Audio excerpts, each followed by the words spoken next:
de catálogo de velenos de rotas domésticas.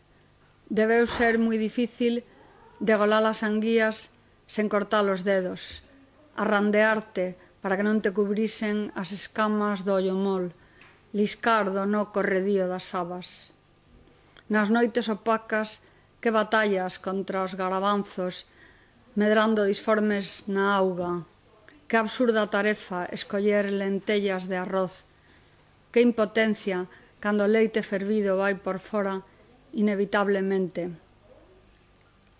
E se o batifundo das tisolas non che deixaba oír a música, se o teu francés e alemán eran inútiles contra a grasa nos fogóns, se os tubos de auga berran como nenos ou gaivotas e as patacas se pegan no fondo da tarteira, nai, como que estás sorrindo nas fotos?